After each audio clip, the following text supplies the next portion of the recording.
राज एक construction company में engineer था। उसे अक्सर साइट विजिट के लिए दूर दराज के इलाकों में जाना पड़ता था। एक दिन शाम के वक्त उसके बॉस ने उसे अपने कैबिन में बुलाया। May I coming sir? Yes, come in Raj, take your seat. Raj अंदर आकर बॉस के सामने वाली चेयर पर बैठ जाता है। राज, अपनी कंपनी तुम्हारे काम से बहुत संतुष्ट है, इसलिए कंपनी तुम्हें एक कार प्रोवाइड कर रही है।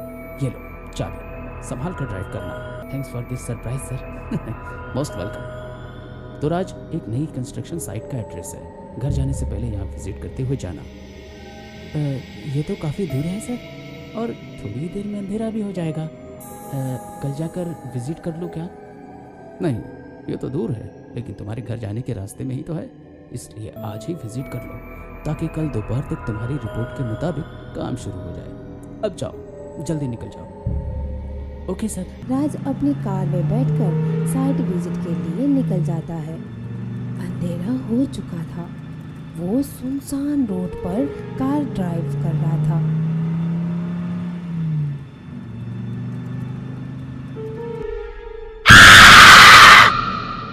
कुछ दूर जाने के बाद उसने उस मेन रोड से एक कच्चा रोड ले लिया। उस रोड के दोनों ओर जंगल ही दिख रहा था। तभी राज ने देखा कि सामने एक बुढ़ा आदमी लिफ्ट मांग रहा था। राज को थोड़ा शक था, लेकिन उसने कार रोक दी। उसने कार का शीशा नीचे किया। जी बाबा, कहाँ जाना है आपको? यहाँ से 2 किलोमीटर दूर मेरा गांव है, वहीं तक छोड़ देना बेटा। ठीक है बाबा, आ जाइए। राज ने दरवाजा खोला। वो बुढ़ा अंदर बैठ गया। राज ने कार आगे बढ़ा दी। कुछ देर दोनों चुपचाप बैठे रहे। फिर अचानक उस बुढ़े ने पूछा, क्यों बेटा, कहाँ जा रहे हो? हमारे गांव के तो नहीं लगते, पहली बार देखा है तुम्हें यहाँ पे। जी, आगे एक कंस्ट्रक्शन साइट है, वहीं साइट विजिट करने जा रहा हूँ। मैं इंजीनियर हूँ ना। वो जो नया अस्पताल बन रहा है उसी में? जी वही, आपने देखा है ना वो जगह? किसने नहीं देखा है, लेकिन बेटा तुम इस समय क्यों जा रहे हो वहाँ? कल दिन में चले जाना, अभी वहाँ कोई नहीं मिलेगा। अरे नहीं, कुछ वर्कर्स और सुपरवाइजर तो होंगे ही वहाँ। मुझे बस आधा घंटा लगेगा वहाँ, फिर मैं मेन रोड से अपने घर निकल जाऊंगा। बेटा, जिस जगह पर वो अस्पताल बन रहा है वहाँ एक बहुत ही बड़ा और पुराना बरगद का पेड़ हुआ करता था। उस पेड़ पर बहुत सारी प्रेत आत्माएं रहती थी, जो रात में आसपास के गांव में अपना शिकार करती थी। तभी एक सिद्ध तांत्रिक बाबा ने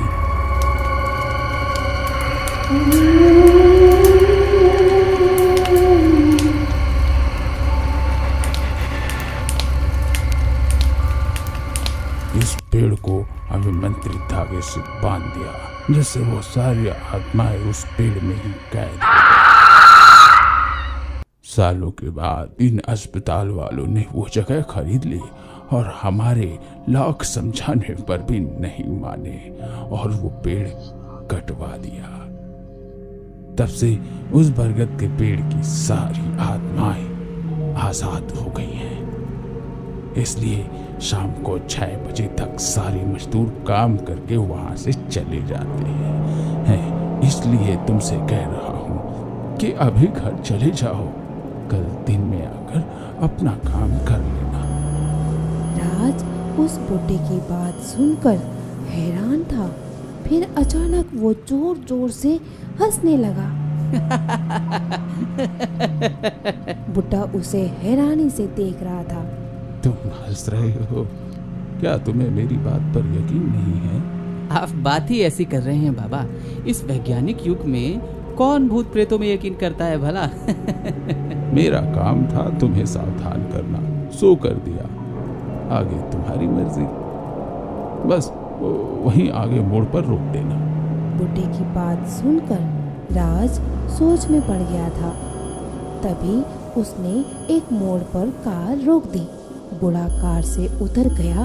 भगवान तुम्हारा भला करे, कहते हुए बुढ़ा जाने लगा। राज सोच में पड़ गया। फाइनली राज ने एक दृढ़ निश्चय किया और कार आगे बढ़ा दी। वो आगे तो बढ़ गया था, लेकिन उसके मन में डर बैठ चुका था। कुछ देर बाद वो उस कंस्ट्रक्शन साइट पर पहुंच गया।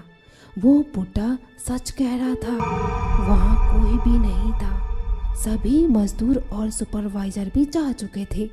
राज का दिल दहल रहा था, फिर भी उसने हिम्मत जुटाई और कार से उतर गया। उसने एक बैग भी निकाली और पीठ पर टांग ली। राज कंस्ट्रक्शन साइट के अंदर चला जाता है। थोड़ा अंदर जाने के बाद राज रुक जाता है और बैग उतारकर वहाँ जमीन पर रख देता है। जैसे ही बैग का चैन खोला, उसे किसी के हंसने की आवाज आती है। राज घबरा जाता है। कौन है यहाँ? कौन हंस रहा है? और चारों ओर देखता है। उसे अपने चारों ओर कुछ प्रेत आत्माएं नजर आती है। राज पूरी तरह से डर जाता है। वो डर कर भागने लगता है। वो जिस भी तरफ भागता है, सामने कोई प्रेत आत्मा खड़ी मिलती है। सभी भयानक आवाजें निकाल रहे थे। राज डर कर ऊपर की ओर भागने लगता है। वो भागते भागते कंस्ट्रक्शन साइट की छत पर चला जाता है। वो भी आ जाती है। मौत तो आज पक्की है मेरी, लेकिन मैं इन प्रेत आत्माओं के हाथ नहीं मरने वाला। इससे अच्छा तो मैं यहाँ से कूदकर अपनी जान दे दूं। कि अचानक किसी ने उसका हाथ पकड़कर उसे रोक लिया। राज पलटा तो उसने देखा कि उस बुड्ढे ने उसका हाथ पकड़ रखा है और प्रेत आत्माएं भी गायब थी। बाबा, आप यहाँ? वो प्रेत आत्माएं वो कहाँ गई? बड़े जिद्दी हो बेटा। मैंने सोचा था कि तुम लौट जाओगे, लेकिन तुम में ईमानदारी का कीड़ा है, इसलिए आज जान जोखिम में डालने चले आए। मुझे तुम्हारी फिक्र हो रही थी, इसलिए यहाँ चला आया। चलो अब यहाँ से चलो। मैंने कुछ देर तक इन प्रेत आत्माओं को दूर भगा दिया। जल्दी से अपना काम खत्म करो और निकलो यहाँ से। राज उस बुड्ढे के साथ नीचे आया और फटाफट अपना काम खत्म किया और दोनों वहाँ से निकलने लगे। जैसे ही दोनों कंस्ट्रक्शन साइट से बाहर निकले, प्रेत आत्माओं ने उन्हें घेर लिया। राज घबरा गया। बेटा तुम जाओ, कार में बैठो और निकल जाओ। लेकिन बाबा आप? मेरी फिक्र मत करो, तुम जाओ। राज कार में बैठा। उसने कार स्टार्ट की और आगे बढ़ गया। ये रात राज के लिए सचमुच कभी ना भुला पाने वाली रात थी। अगली सुबह राज ऑफिस पहुंचता है। बॉस ने उसे कैबिन में बुलाया। राज, ये एक कॉन्ट्रैक्ट लेटर और 10 लाख रुपए का चेक है। ये बूढ़ा आदमी हमारी कंस्ट्रक्शन साइट पर काम करता था। 1 हफ्ते पहले वो देर रात तक काम कर रहा था। अगले दिन लोग पहुंचे तो वहां उसकी लाश मिली। गवर्नमेंट ने उसे उस प्रोजेक्ट को बंद करने का ऑर्डर दे दिया है। लोगों का मानना है कि वो जगह हॉन्टेड है। बेवकूफ लोग। अगर ऐसा कुछ होता तो कल रात तुम भी तो वहां जाकर सैंपल कलेक्ट कर आए थे। तुम्हें तो कुछ भी नहीं हुआ ना? लाखों का नुकसान हो गया कंपनी का। एनीवे, ये उस बूढ़े की मौत का मुआवजा है। मैं चाहता हूँ कि तुम उनकी फैमिली को ये हैंड ओवर कर दो। आखिर बॉस को क्या पता था कि कल रात उसके साथ क्या क्या हुआ था।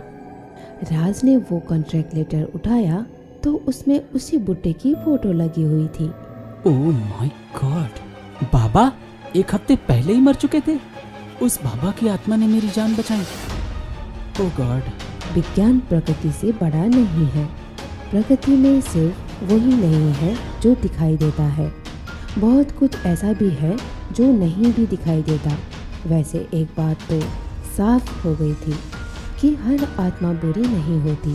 कुछ पवित्र आत्माएं भी होती हैं, जैसे उस बुड्ढे की आत्मा जो राज को बचाने आए थे।